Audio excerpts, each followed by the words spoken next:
ಶ್ರೀಮಂತಿಕೆ ಅಂದ್ರೆ ಪದಕೋಶಗಳಲ್ಲಿ ಸಿರಿವಂತರು ಎಲ್ಲಾನು ಇಟ್ಟು ತುಂಬಾ ಸುಖವಾಗಿರೋರು ಅಂತ ಅನ್ನೋದೊಂದು ಅರ್ಥ ಬರುತ್ತೆ. ಆದ್ರೆ ಇವತ್ತು ಸಿರಿವಂತಿಕೆ ಅನ್ನೋದಕ್ಕೆ ಹೊಸ ಅರ್ಥವನ್ನ ಒಂದು ಕೊಟ್ಟಿರುವಂತ ವಿಶೇಷ ಅತಿಥಿಗಳು ಇವತ್ತು ನಮ್ಮ ಜೊತೆಲಿದ್ದಾರೆ. ಗ್ರಾಮೀಣ ಕುಟುಂಬ ಅನ್ನೋ ಒಂದು ಸಂಸ್ಥೆಯನ್ನು ಹುಟ್ಟಾಕಿ ಚಿಂತಕರೂ ಆದ ಬರಹಗಾರರೂ ಆದ ಶ್ರೀ ಎಂ.ಎಚ್. ಶ್ರೀಧರ್ ಮೂರ್ತಿಯವರು ನಮ್ಮ ಇವತ್ತಿನ ಅತಿಥಿಗಳು. ತನ್ನ ಜೀವನವನ್ನು ಬದುಕಿದರೆ ಸಾಕು ಎಂಬ ಧೋರಣೆಯ ಈ ದಿನಗಳಲ್ಲಿ ಬೇರೆಯವರ ಬಗ್ಗೆ ಚಿಂತನೆ ಮಾಡುತ್ತಾ ಇಡೀ ಸಮಾಜದ ಸ್ವಾಸ್ಥ್ಯ ಆರೋಗ್ಯದ ಬಗ್ಗೆ ಕಳಕಳಿ ಇರುವ ವಿಶೇಷ ವ್ಯಕ್ತಿ ಶ್ರೀ ಶ್ರೀಧರ ಮೂರ್ತಿ. ತರಬೇತುದಾರ ವೃತ್ತಿಯನ್ನು ಕೈಬಿಟ್ಟು ಶ್ರೀಧರ ಮೂರ್ತಿಯವರು ಸಿರಿಧಾನ್ಯಗಳು ತನ್ನೊಡಲಲ್ಲಿ ತುಂಬಿಕೊಂಡಿರುವ ಪೌಷ್ಟಿಕತೆ ಜೀವನಾಂಶಗಳ ಬಗ್ಗೆ ಅರಿಯಿತು. ಗ್ರಾಮೀಣ ಕುಟುಂಬ ಎಂಬ ಸಂಸ್ಥೆಯನ್ನು ಕಟ್ಟಿ ನೆಲಮೂಲ ಸಂಸ್ಕೃತಿಯ ತಾಯಿ ಬೇರಿಗೆ ಜೀವ ಜಲವನ್ನೀಯುವ ಹೃದಯವಂತರಿವರು. ಮೊಟ್ಟ ಮೊದಲ ಸಿರಿಧಾನ್ಯ ಶೃಂಗಸಭೆಯನ್ನು ಏರ್ಪಡಿಸಿದ ಕೀರ್ತಿ ಶ್ರೀಧರ ಮೂರ್ತಿಯವರಿಗೆ ಸಲ್ಲಬೇಕು. ಸಿರಿಧಾನ್ಯಗಳ ಪ್ರಾಮುಖ್ಯತೆ ಹಾಗೂ ಅವುಗಳನ್ನು ನಮ್ಮ ಜೀವನ ಶೈಲಿಗೆ ಅಳವಡಿಸಿಕೊಳ್ಳುವ ಈ ಮಹತ್ವದ ಸಂದರ್ಶನ ನಮ್ಮ ಬದುಕನ್ನೇ ಬದಲಿಸಬಲ್ಲದು. ಸಿರಿವಂತಿಕೆ ಅನ್ನೋದಕ್ಕೆ ಒಂದು ಹೊಸ ಅರ್ಥನೇ ಕೊಟ್ಬಿಟ್ಟಿದ್ದೀರಾ ನೀವು. ಅಂದ್ರೆ ನಾರ್ಮಲ್ ನಾವು ಏನಿದೆ ಶ್ರೀಮಂತರು ಎಲ್ಲ ಇರೋರು ಉಳ್ಳವರು ಅನ್ನೋದೇನಿದೆ ಅದನ್ನ ಬಿಟ್ಟು ಬೇರೆ ಅದೇ ಒಂದು ಅರ್ಥ ಕೊಟ್ಟಿದ್ದೀರಾ. ಅದೇನು ದಯವಿಟ್ಟು ನಮಗೆ ತಿಳಿಸ್ಕೊಡಿ ಸರ್. ಸಿರಿ ಅನ್ನೋ ಪದ ಇದೆಯಲ್ಲ, ಆ ಶ್ರೀಮಂತಿಕೆಯ ಅರ್ಥವನ್ನು ಕೊಡುವಂಥದ್ದು. ಸಿರಿ ಅಂದರೆ ಒಂದು ಲಕ್ಷ್ಮಿ ಅಂತ. ಸಿರಿ ಅಂದರೆ ನನ್ನ ಹೆಸರು ಆಗುತ್ತೆ ಶ್ರೀಧರ್ ಅಂತ. ಸಿರಿ ಅಂದರೆ ಅದು ಒಂದು ಸಿರಿಧಾನ್ಯಗಳ ಒಂದು ಕಣಜನೂ ಆಗುತ್ತದು. ಈ ಎಲ್ಲ ಪದಗಳ ಅರ್ಥನ ತೆಗೆದುಕೊಂಡಾಗ ಇವತ್ತಿನ ನಮ್ಮ ಜನರು ಶ್ರೀವಂತಿಕೆಗೆ ಬೇರೆನೇ ಆಯಾಮನ ಕೊಟ್ಕೊಂಡು ಬಂದ್ಬಿಟ್ಟಿದ್ದಾರೆ. ಇವತ್ತು ನಮ್ಮ ಜಗತ್ತಲ್ಲಿ ಯಾವುದು ಅತ್ಯಂತ ದುಬಾರಿ ಅಂತಂದ್ರೆ ನಾವು ಮಲಗೋ ಹಾಸಿಗೆ. ನಾವು ಮಲಗೋ ಹಾಸಿಗೆ ನಾವು ದಿನ ಪ್ರತಿನಿತ್ಯ ರಾತ್ರಿ ಹೊತ್ತು ಮಲಗ್ತೀವಲ್ಲ, ಆ ಹಾಸಿಗೆ ಅಲ್ಲ ನಾನು ಹೇಳ್ತಾ ಇರೋದು. ನಾನು ಹೇಳ್ತಾ ಇರೋ ಹಾಸಿಗೆ ಯಾವುದು ಅಂದರೆ ಆಸ್ಪತ್ರೆಯಲ್ಲಿ ಒಬ್ಬ ಪೇಷಂಟ್ ಮಲಗಿರ್ತಾನಲ್ಲ, ಆ ಹಾಸಿಗೆ. ಈ ಹಾಸಿಗೆ ಮೇಲೆ ಮಲಗಿದಂಥ ಒಬ್ಬ ವ್ಯಕ್ತಿ ಒಂದು ತುಂಬ ಒಳ್ಳೆ ಮಾತು ಹೇಳಿದ್ದಾನೆ ನೋಡಿ. ನಾನು ಶ್ರೀಮಂತ ಅಂದರೆ ಪ್ರಪಂಚದಲ್ಲಿ 11ನೇ ಶ್ರೀಮಂತ. ಆ 11 ಶ್ರೀಮಂತಿಕೆಯಲ್ಲಿ ನಾನು ಗಳಿಸಿದ ಹಣ ಎಷ್ಟಿದೆ ಅಂದರೆ 5 ಅಡಿಯಷ್ಟು ಉದ್ದಕ್ಕೆ ನನ್ನ ಹಣ ಜೋಡಿಸ್ಬೋದು, 5 ಅಡಿ ಎತ್ತರಕ್ಕೆ ಹಣನ ಜೋಡಿಸ್ಕೋಬೋದು, ಅಷ್ಟು ಹಣ ಇದೆ. ಆದರೆ ನನಗೆ ಆರೋಗ್ಯ ಇಲ್ಲ ಅಂತ. ಅಂದರೆ ನಾವು ಎಷ್ಟೇ ಸಂಪಾದನೆ ಮಾಡಿದ್ರು, ಎಷ್ಟೇ ದುಡ್ಡಿದ್ರು, ಎಷ್ಟೇ ಒಡವೆ ಇದ್ರು, ಎಷ್ಟೇ ಆಸ್ತಿ ಇದ್ರು, ನಮ್ಮ ಆರೋಗ್ಯವನ್ನು ನಾವು ಕಾಪಾಡ್ಕೊಳ್ಳೋಕ್ಕೆ ಸಾಧ್ಯ ಆಗದೇ ಇದ್ದ ಪಕ್ಷದಲ್ಲಿ ಎಷ್ಟೇ ದುಡ್ಡಿದ್ರು ಈ ಜಗತ್ತಲ್ಲಿ ಅವನು ಬಡವನೇ. ಸಾಮಾನ್ಯವಾಗಿ ವೀಕ್ಷಕರಲ್ಲಿ ಮತ್ತೆ ಮಾಮೂಲಿ ಜನಗಳಲ್ಲಿ ಎಲ್ಲಾನು ಬೇಳೆ ಕಾಳುಗಳೇ, ಸಿರಿಧಾನ್ಯನೂ ಕಾಳುಗಳೇ, ಮಾಮೂಲಿ ನಾವು ಉಪಯೋಗಿಸುವಂತ ತೊಗರಿ ಬೇಳೆ ಇರ್ಬೋದು, ಅವರೆ ಬೇಳೆ ಇರ್ಬೋದು, ಎಲ್ಲಾ ಬೇಳೆಗಳನ್ನು ಬೇಳೆಗಳೇನೆ. ಸಿರಿಧಾನ್ಯ ಏನು ಮತ್ತೆ ಈ ನಾವು ಉಪಯೋಗಿಸೋ ಬೇಳೆಗಳು ಏನು, ಅದಕ್ಕೆ ವ್ಯತ್ಯಾಸ ಏನು, ಅದು ಹೇಗೆ ಇದಕ್ಕಿಂತ ಒಳ್ಳೆ ಆರೋಗ್ಯವನ್ನು ಕೊಡ್ತದೆ ಅನ್ನೋದೊಂದು ಸ್ವಲ್ಪ ಕನ್ಫ್ಯೂಷನ್ ಇದೆ. ಅದ್ರ ಬಗ್ಗೆ ಏನು ಹೇಳ್ತೀರಾ ಸರ್? ನೋಡಿ, ಆರೋಗ್ಯ ಅಂದರೆ ಬರೀ ದುಡ್ಡಿನ ರದ್ದಿ ಪೇಪರ್ಗಳಲ್ಲ ಇದು. ಇದೇನಂದ್ರೆ ನಾವು ತಿನ್ನುವ ಆಹಾರ ಇದೆಯಲ್ಲ, ಆ ತಿನ್ನುವ ಆಹಾರದಲ್ಲಿ ನಮ್ಮ ಆರೋಗ್ಯವಿದೆ ಅನ್ನೋದನ್ನ, ಅದರ ಸತ್ಯನ ನಾವು ಅನಾವರಣ ಮಾಡ್ಕೋಬೇಕು. ಈ ಸತ್ಯ ಏನು ಅಂತಂದ್ರೆ, ಇವತ್ತು ನಾವು ನಮ್ಮ ಬದಲಾದ ಶೈಲಿಯಲ್ಲಿ, ಜೀವನ ಶೈಲಿಯಲ್ಲಿ ಇವತ್ತು ಆಹಾರದ ಕ್ರಮಗಳು ಹೇಗಿದೆ ಅಂತ ಅಂದ್ರೆ, ಪಿಜ್ಜಾ, ಬರ್ಗರು ಮತ್ತೆ ಬೇಕರಿ ತಿಂಡಿಗಳಿಂದಾಗಿ ನಮ್ಮ ಆಹಾರವನ್ನ ನಾವು ಕುಲುಷಿತಗೊಳಿಸ್ಕೊಂಡ್ಬಿಟ್ಟಿದ್ದೀವಿ. ಅಂದ್ರೆ ರಾಸಾಯನಿಕವಾಗಿ ಬಳಸ್ತಕ್ಕಂಥ ಬೆಳೆಗಳನ್ನ ನಾವು ತಿಂದು ಇವತ್ತು ಅನಾರೋಗ್ಯವನ್ನು ತಂದ್ಕೊಂಡಿದ್ದೀವಿ. ಇವತ್ತು ಜಗತ್ತಲ್ಲಿ ಇರ್ತಕ್ಕಂಥ ಎಲ್ಲ ಆರೋಗ್ಯದ ವಿರುದ್ಧವಾದಂಥ ಆಹಾರ ಪದ್ಧತಿಗಳು ನಮ್ಮ ಒಳಗಡೆ ಸೇರ್ಕೋತಾ ಇದೆ. ಹೀಗಾಗಿ ನಾವು ದಿನನಿತ್ಯ ಬೆಳಗ್ಗೆ ಎದ್ರೆ ನಾವು ತಿಂಡಿ ತಿನ್ನೋದ್ರಿಂದ ಹಿಡಿದು ರಾತ್ರಿ ಮಲಗೋವರೆಗೂ ಕೂಡ ಇವತ್ತು ಶುದ್ಧವಾದ ಆಹಾರವನ್ನು ನಾವು ಸೇವಿಸೋದಕ್ಕೆ ಸಾಧ್ಯನೇ ಆಗ್ತಾ ಇಲ್ಲ. ಆ ಹಿನ್ನೆಲೆಯಲ್ಲಿ ಇವತ್ತು ಸಿರಿಧಾನ್ಯಗಳು ಅತ್ಯಂತ ಪ್ರಾಮುಖ್ಯತೆಯನ್ನು ಪಡ್ಕೊಂಡಿದೆ. ಯಾಕೆಂದ್ರೆ ಇದಕ್ಕೆ 10,000 ವರ್ಷಗಳ ಇತಿಹಾಸ ಇದೆ. ಅವತ್ತು ವೈದ್ಯರಿಲ್ಲದ ಕಾಲದಲ್ಲಿ ಇವತ್ತು ಸಿರಿಧಾನ್ಯಗಳು ನಮಗೆ ಇಂಥ ಒಂದು ಮಹತ್ವದ ಸಂಗತಿ ಕೊಟ್ಟಿದ್ದಾರೆ ಅಂತಂದ್ರೆ, ಇವತ್ತು ಈಜಿಪ್ಟಿನ ಪಿರಮಿಡ್ಗಳಲ್ಲಿ ಮಲಗಿರ್ತಕ್ಕಂಥ ಆ ಶವಗಳ ಪಕ್ಕದಲ್ಲಿ ಸಿರಿಧಾನ್ಯಗಳು ಇಟ್ಟಿದ್ದಾರೆ. ಆ ಸಿರಿಧಾನ್ಯಗಳು ಏನು ಸಂದೇಶ ಕೊಡ್ತಾ ಇದೆ ಅಂತಂದ್ರೆ, ನಾವು 100 ವರ್ಷ ಕಾಲ ಆರೋಗ್ಯವಂತರಾಗಿ ಬದುಕಿದ್ದೇವೆ. ಯಾವುದರಿಂದ ಅಂದ್ರೆ ಈ ಸಿರಿಧಾನ್ಯದಿಂದ. ಅದರಿಂದಾಗಿ ಸಿರಿಧಾನ್ಯಗಳು ನಮ್ಮ ಆರೋಗ್ಯವನ್ನ ಉತ್ತಮಪಡಿಸುವಂಥ, ಆರೋಗ್ಯವನ್ನ ಸದಾ ನಗುನಗುತ್ತಾ ಇರೋ ಹಾಗೆ ಮಾಡಿಕೊಡ್ತಕ್ಕಂಥ ಒಂದು ಶಕ್ತಿ ಈ ಸಿರಿಧಾನ್ಯದ ಒಳಗಡೆ ಇದೆ ಅನ್ನೋದನ್ನ ಆ ಇತಿಹಾಸ ಹೇಳ್ಕೊಡ್ತವೆ. ಜೊತೆಗೆ ಇನ್ನೊಂದು ಸಂಸ್ಕೃತಿ ಏನಿದೆ ಅಂತ ಅಂದ್ರೆ, ಹಾವೇರಿ ಜಿಲ್ಲೆ ಬ್ಯಾಡಗಿ ತಾಲೂಕಿನ ಒಂದು ಕೆಂಗೂಡು ಗ್ರಾಮದಲ್ಲಿ ಒಬ್ಬ ಮೀನಾಕ್ಷಮ್ಮ ಅಂತ ಇದ್ದಾಳೆ. ಆ ಅಮ್ಮ ಒಂದು ಮಾತು ಹೇಳ್ತಾಳೆ, ಏನಂತಂದ್ರೆ, ನನ್ನ ಊರಿನಲ್ಲಿ ಯಾರಾದರೂ ಸತ್ರೆ ನನ್ನ ಮನೆಯಿಂದ ಒಂದು ಇಡೀ ನವಣೆಯನ್ನ ಅವ್ರ ಮನೆಗೆ ಕೊಡ್ತೀನಿ ಅಂತ. ಆ ಸಂದೇಶ ಏನು ಅಂತಂದ್ರೆ, ನನ್ನ ಮನೆಯಿಂದ ಅವರಿಗೆ ನವಣೆ ಕೊಡುವಾಗ ಅವರ ಮನೆಯ ಸಾವು ಮುಂದೂಡ್ಲಿ, ಹಾಗೆ ಈ ನವಣೆನೂ ಕೂಡ ಸಾವನ್ನ ಮುಂದೂಡುತ್ತೆ, ನಮ್ಮ ಆರೋಗ್ಯವನ್ನ ಸದಾ ಯಾವಾಗಲೂ ಕೂಡ ಚೈತನ್ಯದಾಯಕವಾಗಿಡುತ್ತೆ ಅನ್ನೋದು ಈ ಸಿರಿಧಾನ್ಯದ ಮಹತ್ವ. ಸೊ ಈಗ ಇನ್ನೊಂದೇನಾಗಿದೆ, ನಾವೀಗೆಲ್ಲ ಸಾಮಾನ್ಯವಾಗಿ ಎಲ್ಲ ಒಂದು ನಾರ್ಮಲ್ ಊಟ ಏನಿದೆ, ನಾವು ಬೇಳೆಕಾಳುಗಳು ಬೇಯಿಸ್ಕೊಂಡು ತಿನ್ನೋದು ಅಥವಾ ಇನ್ನೇನೋ ಆಹಾರಗಳನ್ನೆಲ್ಲ ಊಟ ಮಾಡುವಂಥ ಒಂದು ಪದ್ಧತಿಯಿಂದ ನಾವು ರೂಢಿಸ್ಕೊಂಡು ಬಂದಿದ್ದೀವಿ. ಇದರಿಂದ ಸಡನ್ ಆಗಿ ನಾವು ಶಿಫ್ಟ್ ಆಗ್ಬೇಕೀಗ. ಅಂದ್ರೆ ಸಿರಿಧಾನ್ಯಗಳು ಅಫ್ಕೋರ್ಸ್ ಆರೋಗ್ಯ ದೃಷ್ಟಿಯಿಂದ ಅದು ಬೇಕೇ ಬೇಕಾಗಿರುವಂಥದ್ದು ಒಂದು. ಅದನ್ನ ಹೇಗೆ ನಾವು ಅಡಾಪ್ಟ್ ಮಾಡ್ಕೋಬಹುದು, ಅದನ್ನ ಹೇಗೆ ಅಳವಡಿಸ್ಕೊಳ್ಬಹುದು, ಆಹಾರದ ಪದ್ಧತಿಯ ಚೇಂಜ್ ಶಿಫ್ಟ್ ಹೇಗೆ ಮಾಡ್ಬೋದು ಅನ್ನೋದ್ರ ಬಗ್ಗೆ ನಮಗೆ ತಿಳಿಸ್ಕೊಡ್ತೀರಾ ದಯವಿಟ್ಟು? ನೋಡಿ, ಇದಕ್ಕೆ ಬಹಳ ಸಿಂಪಲ್.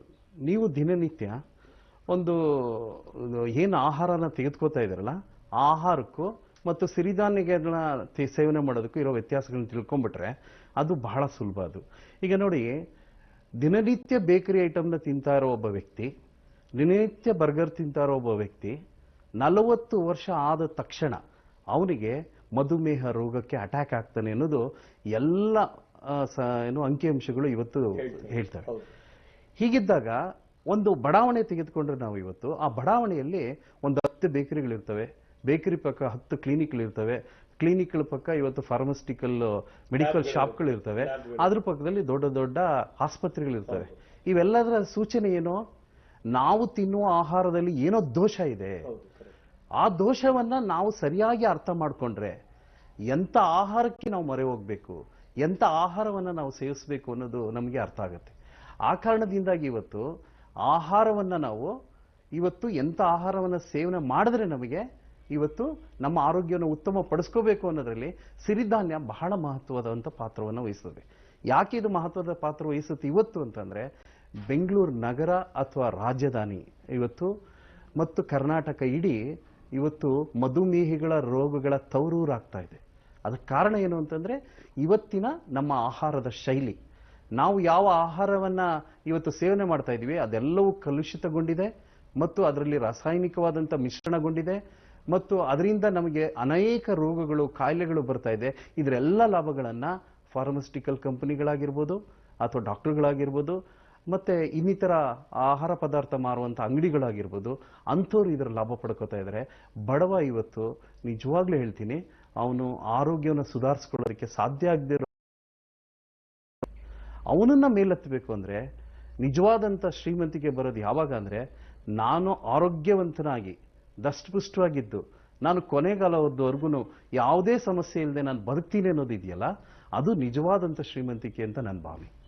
ಇದುವರೆಗೆ ನೀವು ಬೇಳೆಕಾಳುಗಳ ಮಹತ್ವಗಳ ಬಗ್ಗೆನೂ ಹೇಳಿದ್ರಿ.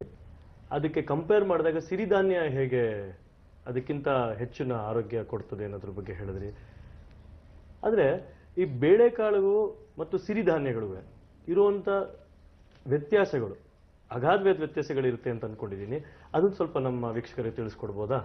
ನಾನು ಅದನ್ನ ಪ್ರಶ್ನೆನ ಈ ತರ ಮಾಡ್ಕೊಂಡ್ರೆ, ಹೇಗೆ ಅಂದ್ರೆ, ಒಂದು ದಿನನಿತ್ಯ ನಾವು ಅಕ್ಕಿ ಮತ್ತು ಗೋಧಿಯನ್ನು ಬಳಸ್ತೀವಲ್ಲ, ಅದಕ್ಕೂ ಮತ್ತೆ ಸಿರಿಧಾನ್ಯಕ್ಕೂ ಇರೋ ವ್ಯತ್ಯಾಸ ಹೇಗೆ ಅಂತ ತಿಳ್ಕೊಂಡ್ರೆ ಹೆಚ್ಚು ಉಪಯೋಗ ಆಗುತ್ತೆ ಅಂತ ಅನ್ಸುತ್ತೆ ನನಗೆ. ನೋಡಿ, ಗೋಧಿಯನ್ನ ನಾವು ಪ್ರತಿದಿನ ಸೇವನೆ ಮಾಡ್ತೀವಿ, ಚಪಾತಿ ಮೂಲಕ ಅಥವಾ ಪೂರಿ ಮೂಲಕ ಆ ಥರದ್ದೆಲ್ಲ ಸೇವನೆ ಮಾಡ್ತಾ ಇರ್ತೀವಿ. ಇವತ್ತು ವಿಶ್ವಸಂಸ್ಥೆ ಏನ್ ಹೇಳ್ತಾ ಇದೆ ಅಥವಾ ಸರ್ಕಾರದ ಸಂಸ್ಥೆಗಳೇ ಏನ್ ಹೇಳ್ತಾ ಇದೆ ಅಂದ್ರೆ, ಗೋಧಿಯಲ್ಲಿ ನಾರಿನಾಂಶ ಇಲ್ಲ, ಗೋಧಿಯಲ್ಲಿ 0.5% ಅಷ್ಟೇ ನಾರಿನಾಂಶ ಇರೋದು. ಸೊ ಇದನ್ನ ಯಾರು 40 ವರ್ಷಗಳ ಕಾಲ ದೀರ್ಘವಾಗಿ ದಿನನಿತ್ಯ ಗೋಧಿಯನ್ನು ಸೇವನೆ ಮಾಡ್ತಾರೆ ಅವರಿಗೆ 41ನೇ ವರ್ಷದಿಂದನೇ ಮಧುಮೇಹ ರೋಗಕ್ಕೆ ತುತ್ತಾಗ್ತಾರೆ ಅನ್ನೋದು. ಯಾಕೆ ಅಂದ್ರೆ ಅದರಲ್ಲಿ ಯಾವುದೇ ಫೈಬರ್ ಕಂಟೆಂಟ್ ಇಲ್ಲ ಅನ್ನೋದು. ಅದಕ್ಕೆ ಬಹಳ ಮುಖ್ಯವಾಗಿ ಇನ್ನೊಂದು, ಪಂಜಾಬ್ನಲ್ಲಿ 5 ಪಂಚನದಿಗಳಿರುತ್ತೆ. ಈ 5 ಪಂಚನದಿಗಳ ನೀರನ್ನ ಯಥೇಚ್ಛವಾಗಿ ಇವತ್ತು ಗೋಧಿ ಬೆಳೆಯೋದಕ್ಕೆ ಉಪಯೋಗ ಮಾಡ್ತಾರೆ. ಒಂದು ಕಾಲಕ್ಕೆ ಪ್ರಪಂಚದ ಯುರೋಪ್ ಕಂಟ್ರೀಸ್ಗಳಿಗೆಲ್ಲ ಈ ಒಂದು ಗೋಧಿಯನ್ನ ಕಳಿಸ್ಕೊಡ್ತಾ ಇದ್ರು. ಆದರೆ ಇವತ್ತು ಆ ಯಾವ ಗೋಧಿಯನ್ನು ಯುರೋಪ್ ಕಂಟ್ರೀಸ್ ಅವರು ಇವತ್ತು ತೆಗೆದುಕೊಳ್ಳಲ್ಲ. ಕಾರಣ ಏನಂದ್ರೆ, ಅಷ್ಟು ದೊಡ್ಡ ಮಟ್ಟದ ಪೆಸ್ಟಿಸೈಡ್ಸ್ ಅನ್ನ ಇವತ್ತು ಗೋಧಿ ಬೆಳೆಯೋದಕ್ಕೆ ಇವತ್ತು ಬಳಸ್ತಾ ಇದ್ದಾರೆ. ಮತ್ತೆ ಅದನ್ನ ಬಳಸ್ತಾ ಇರೋದ್ರಿಂದಾಗಿ ಸುಮಾರು 27% ಅಷ್ಟು ಜನ ಇವತ್ತು ಪಂಜಾಬಿನಲ್ಲಿ ಇವತ್ತು ಕ್ಯಾನ್ಸರ್ಗೆ ತುತ್ತಾಕಿದ್ದಾರೆ. ಅಂದ್ರೆ ಗೋಧಿಯನ್ನ ಬಳಸ್ತಾ ಬಳಸ್ತಾ ನಾವು ಮಧುಮೇಹ ರೋಗಕ್ಕೆ ಒಳಗಾಗೋದು ಮಾತ್ರ ಅಲ್ಲ, ಒಬೆಸಿಟಿ ಅಂದ್ರೆ ದಡೂತಿ ದೇಹವನ್ನು ಹೊಂದ್ಕೊಳ್ಳುವಂಥದ್ದು ಮತ್ತು ನಾವು ಹಾರ್ಟ್ ಅಟ್ಯಾಕ್ಗೂ ಲೀಡ್ ಆಗುವಂಥ ಕೆಲಸಕ್ಕೆ ನಾವು ಇವತ್ತು ಗೋಧಿ ಹೆಚ್ಚು ನಮ್ಮ ಮೇಲೆ ಕೆಟ್ಟ ಪರಿಣಾಮನ ಉಂಟು ಮಾಡ್ತಾ ಇದೆ. ಅದಕ್ಕೆ ಸರ್ಕಾರನೇ ಏನ್ ಮಾಡಿದೆ, ಪಂಜಾಬಿಂದ ಅಮೃತ್ಸರ್ಗೂ ಒಂದು ಟ್ರೈನ್ ಬಿಟ್ಟಿದ್ದಾರೆ. ಆ ಟ್ರೈನ್ ಹೆಸರು ಏನಂದ್ರೆ ಕ್ಯಾನ್ಸರ್ ಟ್ರೈನ್ ಅಂತ. ಅದ್ರ ಕೆಳಗಡೆ ಒಂದು ಸಬ್ ಟೈಟ್ಲ್ ಹಾಕಿದ್ದಾರೆ, ಏನಂದ್ರೆ ಗೋಧಿಯನ್ನ ಹೆಚ್ಚು ಬಳಕೆ ಮಾಡಬೇಡಿ, ಅದು ಕ್ಯಾನ್ಸರ್ಗೆ ಕಾರಣ ಆಗುತ್ತೆ ಏನಂತ. ಅಂದ್ರೆ ಸರ್ಕಾರನೂ ಹೇಳ್ತಾ ಇದೆ, ಆದ್ರೆ ಜನರು ಕೂಡ ದಿನನಿತ್ಯ ಅದನ್ನೇ ತಿಂತಾ ಇದ್ದಾರೆ. ಆದ್ರೆ ಡಾಕ್ಟರ್ ಮಾತ್ರ ಹೇಳ್ತಾರೆ, ನೀವು ಮಧುಮೇಹ ರೋಗಿಗಳು ಇರೋರು ದಿನನಿತ್ಯ 2 ಚಪಾತಿ ತಿನ್ನಿ ಅಂತ. ಅಂದ್ರೆ ಇದು ವೈರುಧ್ಯಗಳು. ಅಂದ್ರೆ ನಾವು ಯಾವ ಆಹಾರವನ್ನ ತಿಂದು ಇವತ್ತು ನಮ್ಮ ಆರೋಗ್ಯನ ಕೆಡಿಸ್ಕೋತಾ ಇದ್ದೀವಿ, ಅದ್ರ ಬಗ್ಗೆ ನಮ್ಮ ಎಲ್ಲ ಸಂಶೋಧನೆಗಳೆಲ್ಲ ಹೇಳ್ತಾ ಇದ್ರು ಕೂಡ ಇವತ್ತು ನಾವು ಗೋಧಿ ತಿಂದು ನಮ್ಮ ಆರೋಗ್ಯನ ಸುಧಾರಿಸ್ಕೋಬೇಕು ಅಂತ ಇವತ್ತು ನಮ್ಮ ಡಾಕ್ಟರ್ಸ್ಗಳು ಹೇಳ್ತಾರೆ. ಅದರಿಂದ ಇವತ್ತು ಸಿರಿಧಾನ್ಯಗಳು ಹೇಗೆ ಇದಕ್ಕೆ ಪರಿಣಾಮಕಾರಿ ಅಂತ ಅಂದ್ರೆ, ಸಿರಿಧಾನ್ಯದಲ್ಲಿ ನಾರಿನ ಅಂಶ 12.5% ವರೆಗೂ ಇದೆ. ಅದು ನವಣೆ, ಸಾಮೆ, ಆರ್ಕ, ಊದಲು, ಕೊರಲು ಇದೆಲ್ಲ. ಅಂದ್ರೆ ಒಂದೊಂದರಲ್ಲಿ ಒಂದೊಂದು ವೈವಿಧ್ಯಮಯವಾದಂಥ ಔಷಧಿ ಗುಣಗಳಿದೆ. ಯಾರು ಮಧುಮೇಹ ರೋಗಿಗಳಿರ್ತಾರೆ ಅವರು ನವಣೆಯನ್ನು ತಿಂದ್ರೆ ಅವರಿಗೆ ತನ್ನ ಸಕ್ಕರೆ ಅಂಶ ಯಾಕೆ ಕಡಿಮೆ ಆಗುತ್ತೆ ಅಂದ್ರೆ, ಗೋಧಿ ತಿಂದ್ರೆ 45 ನಿಮಿಷದಲ್ಲಿ ನಮಗೆ ಜೀರ್ಣ ಆಗ್ಬಿಡತ್ತೆ. ಆದರೆ ನೀವು ಅದೇ ಸಿರಿಧಾನ್ಯಗಳನ್ನು ತಿಂದ್ರೆ ಅದು 4 ರಿಂದ 5 ಗಂಟೆ ನಂತರ ಅದು ಜೀರ್ಣ ಆಗುತ್ತೆ. ಆವಾಗ ರಕ್ತ ನಿಧಾನವಾಗಿ ಸಕ್ಕರೆ ಅಂಶವನ್ನ ನಿಧಾನವಾಗಿ ರಕ್ತಕ್ಕೆ ಸೇರಿಸ್ತಾ ಹೋಗುತ್ತೆ. ಆದರೆ ಗೋಧಿ ಆದರೆ ತಕ್ಷಣ ಸೇರಿಸ್ಬಿಡುತ್ತೆ ಸಕ್ಕರೆಯನ್ನು. ಇದರಿಂದಾಗಿ ಮಧುಮೇಹ ವೇಗ ರೋಗ ನಮಗೆ ಅಟ್ಯಾಕ್ ಆಗೋದು ಗೋಧಿಯಿಂದನೇ ಹೊರತು ಸಿರಿಧಾನ್ಯದಿಂದ. ಹಾಗಾಗಿ ಸಿರಿಧಾನ್ಯ ಇವತ್ತು ಅತ್ಯಂತ ಮಹತ್ವವಾದಂಥ ಒಂದು ಆಹಾರ ಪದ್ಧತಿಯಾಗಿದೆ ಮತ್ತು ವಿಶ್ವ ಇವತ್ತು ಕೂಡ ಆ ಕಡೆಗೆ ಮುಖ ಮಾಡ್ತಾ ಇದೆ. ಇವತ್ತು ಕರ್ನಾಟಕದಲ್ಲಿ ಇವತ್ತು ಮಾತ್ರ ಅಲ್ಲ, ಭಾರತದಲ್ಲೇ ಅಲ್ಲ, ವಿಶ್ವದಲ್ಲಿ 40% ಜನ ಇವತ್ತು ಸಿರಿಧಾನ್ಯವನ್ನು ಬಳಕೆ ಮಾಡ್ತಾ ಇದ್ದಾರೆ. ಮತ್ತು ವಿಶ್ವದಲ್ಲಿ ಇವತ್ತು ಭಾರತ ಶೇಕಡ 45% ಸಿರಿಧಾನ್ಯವನ್ನು ಬೆಳೀತಾ ಇದ್ದಾರೆ. ಹೀಗಾಗಿ ಇವತ್ತು ನಾವು ಸಿರಿಧಾನ್ಯವನ್ನು ಬಳಕೆ ಮಾಡೋದ್ರಿಂದ ನಮ್ಮ ರೋಗಮುಕ್ತವಾದ ಜೀವನವನ್ನ, ಆರೋಗ್ಯವಂತ ಸಮಾಜವನ್ನು ನಿರ್ಮಾಣ ಮಾಡೋದಕ್ಕೆ ಸಿರಿಧಾನ್ಯದಿಂದ ಸಾಧ್ಯ ಅನ್ನೋದು ಇವತ್ತು ಪದೇ ಪದೇ ಅದು ರುಜುವಾಗ್ತಾ ಇದೆ. ಸರ್, ತಾವು ತರಬೇತಿದಾರರಾಗಿದ್ರಿ. ಬಡ ಕೃಷಿಕರ ಮಾತು ಕೇಳಿ ನೀವು ನಿಮ್ಮ ಸ್ಫೂರ್ತಿ ಅಂತ ಹೇಳ್ಕೊಂಡಿರೋ ಸುಭಾಷ್ ಪಾಳೇಕರ್ ಅವರ ಒಂದು ಮಾತುಗಳಿಂದ ಆಕರ್ಷಿತರಾಗಿ ತಾವು ಸಿರಿಧಾನ್ಯದ ಬಗ್ಗೆ ಒಲವು ತೋರಿಸಕ್ಕೆ ಶುರು ಮಾಡಿದ್ರಿ. ಈ ತರಬೇತಿದಾರರಿಂದ ಸಿರಿಧಾನ್ಯದ ಬಗ್ಗೆ ಒಲವು ಮೂಡಿಸಬೇಕು, ಆರೋಗ್ಯಯುತ ಒಂದು ಕರ್ನಾಟಕ ಅಂತ ನೀವು ಒಂದು ದೇವೋದ್ದೇಶ ಏನಿಟ್ಕೊಂಡಿದ್ದೀರಾ, ಅದ್ರ ಬಗ್ಗೆ ಕಾಳಜಿ ಹೇಗೆ, ಸಡನ್ ಶಿಫ್ಟ್ ಹೇಗೆ ಸರ್, ಅದನ್ನ ತಿಳಿಸ್ಕೊಡ್ತೀರಾ? ಬದುಕಿನ ತಿರುವುಗಳಿದೆಯಲ್ಲ, ಅದೇ ಅದ್ಭುತ. ನನ್ನ ಬದುಕಿನಲ್ಲೂ ಕೂಡ ಅಂತ ಒಂದು ಅದ್ಭುತ ಘಟನೆ ಏನು ನಡೀತು ಅಂದರೆ, ನಾನು ಸಾಕ್ಷರತಾ ಆಂದೋಲನದಲ್ಲಿ ಕೆಲಸ ಮಾಡ್ತಿದ್ದವನು. ಸಾಕ್ಷರತೆಗಾಗಿ ಜನರಿಗೆ ಅಕ್ಷರ ಕಲಿಸೋದು ಕೆಲಸದಲ್ಲಿ ನಾನು ತೊಡಗ್ತವನು. ಅಂಥ ಸಂದರ್ಭದಲ್ಲಿ ಬಾಗಲಕೋಟೆಯಲ್ಲಿ ಒಂದು ಸಣ್ಣ ರಿಮೋಟ್ ವಿಲೇಜ್ಗೆ ನಾನು ಹೋಗಿದ್ದೆ. ಆಗ ಅಲ್ಲಿ ರಾತ್ರಿ ಹೊತ್ತು ಕಲಿತಾ ಇರತಕ್ಕಂಥ ರೈತರ ಜೊತೆ ಸುಮ್ಮನೆ ನಾನು ಒಂದು ಸಂಭಾಷಣೆ ಮಾಡಿದೆ. ಆಗ ಅವರು ನನಗೆ ಒಂದು ಕಣ್ಣನ್ನು ತೆರೆಸೋ ಒಂದು ಮಾತನ್ನು ಕೇಳಿದ್ರು. ಏನಂತಂದರೆ, ಸಾಹೇಬ್ರೆ, ನೀವುಗಳೆಲ್ಲ ಒಳ್ಳೊಳ್ಳೆ ಡ್ರೆಸ್ ಹಾಕಿದ್ದೀರಾ, ಓದಿದ್ದೀರಾ, ಚೆನ್ನಾಗಿದ್ದೀರಾ, ನಮಗೆ ಅಕ್ಷರ ಕಲಿಸಿ ಏನು ಮಾಡಕ್ಕೆ ಬಂದಿದ್ದೀರಾ ನೀವು ಅಂತ ಕೇಳಿದ್ರು. ಒಂದು ಸತಿ ಚಂದ್ರಶೇಖರ್ ಕಂಬಾರ್ ಹೇಳಿದ್ರು, ಅಕ್ಷರ ಓದಿರೋರು ಇವತ್ತು ಸಮಾಜದ ಆರೋಗ್ಯವಂತರಲ್ಲ, ಅನಕ್ಷರಸ್ಥರು ಆರೋಗ್ಯವಂತರು ಅಂತ ಮಾತು ಎಷ್ಟು ನಿಜ ಆಯ್ತು ನನ್ಗೆ ಅಲ್ಲಿ ಅಂತಂದ್ರೆ, ಅಲ್ಲಿ ಆ ರೈತ ಕೇಳಿದ ಪ್ರಶ್ನೆ ಏನು ಅಂತಂದ್ರೆ, ನನ್ನ ಅಕ್ಷರ ಕಲಿಸೋದ್ರ ಮೂಲಕ ನಾನು ಏನು ಮಾಡಕ್ ಕೊಟ್ಟಿದ್ದೀರಾ, ನನ್ಗೆ ಸರ್ಕಾರಿ ನೌಕರಿ ಕೊಡ್ತೀರಾ, ಅಥವಾ ನನ್ನ ಬದುಕಿಗೆ ಏನಾದರೂ ಈ ಅಕ್ಷರ ಉಪಯೋಗ ಆಗುತ್ತಾ ಅಂತ. ಅಂದ್ರೆ ಅಕ್ಷರಕ್ಕೂ ಬದುಕಿಗೂ ಒಂದು ಸಂಬಂಧನ ಕಲ್ಪಿಸ್ತಾನು. ನನಗೆ ತಕ್ಷಣ ಉಳಿತು, ಹೌದು, ಅಕ್ಷರಕ್ಕೂ ಬದುಕಿಗೂ ಸಂಬಂಧ ಇಲ್ಲದೆ ಇದ್ರೆ ಮತ್ತೆ ಯಾಕೆ ಬೇಕು ಅಕ್ಷರ ಅಂತ. ಆಗ ನನಗನ್ನಿಸ್ತು. ಆಮೇಲೆ ಇನ್ನೊಂದು ಪ್ರಶ್ನೆ ಅವನೇನು ಕೇಳ್ದ ಅಂತಂದ್ರೆ, ನಾನು ಅಕ್ಷರ ಕಲಿತೀನಿ, ನಾನು ಬೆಳೆದ ಬೆಳೆಗೆ ಒಳ್ಳೆ ಬೆಲೆ ಕೊಡಿಸ್ತೀರಾ ನೀವು ಅಂತ ಕೇಳ್ದ ಅವನು. ಅಂದ್ರೆ ಈ ಪ್ರಶ್ನೆಗಳು ನನ್ನನ್ನು ಕಾಡಕ್ಕೆ ತೊಡಗ್ಬಿಡ್ತು. ಚೈನಾದ ಒಂದು ಗಾದೆ ಇದೆ, ಭೂಮಿಗೆ ಬಿದ್ದ ಬೀಜ, ಎದೆಗೆ ಬಿದ್ದ ಅಕ್ಷರ ಇಂದಲ್ಲ ನಾಳೆ ಫಲ ಕೊಡುತ್ತೆ ಅಂತ. ಅಂದ್ರೆ ನಾವು ಅಕ್ಷರ ಕಲ್ಸಕ್ಕೆ ಹೋದವರು ಅದು ಎದೆಗೆ ಬಿದ್ದರೆ ನಿಮಗೆ ಜೀವನ ಹಸನಾಗುತ್ತೆ ಅಂತ ನಾವು ಅನ್ಕೋತೀವಿ. ಆದ್ರೆ ಈಗ ಬೆಳೆ ಭೂಮಿಗೆ ಬಿದ್ರೇನೆ ಮೊಳಕೆ ಹೊಡೆಯೋದು. ಹಾಗೆ ರೈತರಿಗೆ ಏನಾದರೂ ಮಾಡಬೇಕು ಅಂತ ನಂಗೆ ಅನ್ನಿಸ್ತು. ಆಮೇಲೆ ನಾನು ಸುಭಾಷ್ ಪಾಳೇಕರ್ ಅವರ ಸಂಪರ್ಕಕ್ಕೆ ಸೇರಿದ ಮೇಲೆ ಅವ್ರು ಕೊಟ್ಟ 5 ದಿನ ತರಬೇತಿ, ಮತ್ತೆ ನಾನು ಫೂಕಾ ಅವರ ಪುಸ್ತಕಗಳನ್ನೆಲ್ಲ ಓದಿದ ಮೇಲೆ ಮತ್ತು ಡಾಕ್ಟರ್ ಖಾದರ್ ಅವರ ಸಂಪರ್ಕ ಬಂದ ಮೇಲೆ ಬಹುಶಃ ನಾನು ನೈಸರ್ಗಿಕ ಕೃಷಿ ಮತ್ತು ಸಾವಯವ ಕೃಷಿಯಲ್ಲಿ ನನ್ನನ್ನು ತೊಡಗಿಸ್ಕೊಳ್ಳೋದು ಇವತ್ತಿನ ಪ್ರಸ್ತುತ ಪರಿಸ್ಥಿತಿಗೆ ಅದು ಬಹಳ ಮುಖ್ಯ ಅನಿಸುತ್ತೆ. ಯಾಕೆಂದರೆ ಸಮಾಜ ಒಂದು ಬದಲಾದ ಕಾಲಕ್ಕೆ ಹೊರಳ್ತಾ ಇದೆ ಮತ್ತು ಆಹಾರದ ಪದ್ಧತಿ ಕೂಡ ಇವತ್ತು ವಾಪಸ್ ನಾವು ಇತಿಹಾಸಕ್ಕೆ ಹೋಗಬೇಕಾಗಿದೆ ಅನ್ನೋದು ಕೂಡ ನನಗೆ ಅರಿವುಂಟು ಮಾಡ್ತು. ಹಾಗಾಗಿ ನಾನು ನನ್ನ ತರಬೇತಿಯ ಎಲ್ಲ ಚಟುವಟಿಕೆಗಳನ್ನು ಬದಿಗಿರಿಸಿ ನಾನು ಆ ತರಬೇತಿನ ಮುಂದುವರಿಸ್ಕೊಳ್ತಾನಿರೋದು ಕೂಡ ಇವತ್ತು ಸಿರಿಧಾನ್ಯದ ಕಡೆಗೆ ಮತ್ತು ಸಾವಯವ ಕೃಷಿ ಕಡೆಗೆ ಹೆಚ್ಚು ಒಲವನ್ನು ಇಟ್ಕೊಂಡು ಕೆಲಸ ಮಾಡ್ಕೋತಾ ಇದ್ದೀವಿ. ಸರ್, ತಾವು ಲೇಖಕರಾಗೂ ಗುರುತಿಸ್ಕೊಂಡಿದ್ದೀರಾ. ಸಿರಿಧಾನ್ಯದ ಬಗ್ಗೆ ಬೇಕಾದಷ್ಟು ಮಾಹಿತಿಗಳನ್ನು ಕೊಡುವಂಥ ಪುಸ್ತಕಗಳು ಬರೆದಿದ್ದೀರಾ. ಅದನ್ನ ಅಡಿಗೆ ಮಾಡಿ ಹೇಗೆ ನಾವು ನಮ್ಮ ಆರೋಗ್ಯವನ್ನು ವರ್ಧಿಸ್ಕೊಳ್ಬೋದು ಅನ್ನೋದ್ರ ಬಗ್ಗೆನೂ ನೀವು ಸಾಕಷ್ಟು ತಿಳಿಸಿದ್ದೀರಾ. ಇನ್ನು ಬೇಕಾದಷ್ಟು ಪುಸ್ತಕಗಳು, ಅದು ಹೇಗೆ ಸರ್? ನೋಡಿ, ಬದುಕೆ ಹಾಗೆ ಏನಂದರೆ, ತಾವು ಏನನ್ನ ನಾವು ಸಮಾಜದಿಂದ ಪಡ್ಕೋತೀವಿ ಮತ್ತೆ ಆ ಸಮಾಜಕ್ಕೆ ವಾಪಸ್ ಕೊಡೋದು ಅಂತ, ಅಥವಾ ನಾವು ಏನನ್ನ ಸಮಾಜದಿಂದ ಕಲಿತೀವಿ ಮತ್ತೆ ಆ ಸಮಾಜಕ್ಕೆ ವಾಪಸ್ ಕೊಡೋದು.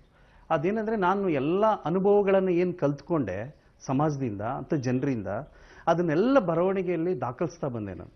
ಆ ದಾಖಲಿಸ್ತಾ ನಾವು ಆ ಬರವಣಿಗೆಯನ್ನು ನಮ್ಮ ಜೀವನಕ್ಕೆ ಅಳವಡಿಸ್ಕೊಳ್ಳೋಕ್ಕೆ ಸಾಧ್ಯ ಆಗುವಂಥ ರೀತಿಯಲ್ಲಿ ಪುಸ್ತಕಗಳನ್ನು ಬರೆದ್ರೆ ಜನಕ್ಕೆ ಅದು ಪ್ರೇರೇಪಣೆ ಆಗುತ್ತೆ ಅನ್ನೋ ಕಾರಣಕ್ಕಾಗಿ ನಾನು ಸಿರಿಧಾನ್ಯದ ಕುರಿತಾದಂಥ ಒಂದು ಭವಿಷ್ಯದ ಆಹಾರ ಸಿರಿಧಾನ್ಯ ಅಂತ ಹೇಳಿ ಒಂದು ಪುಸ್ತಕವನ್ನು ಬರೆದೆ. ಅದರಲ್ಲಿ ನಿಮಗೆ ಹೊಸ ಆಯಾಮಗಳು ಸಿಗುತ್ತೆ.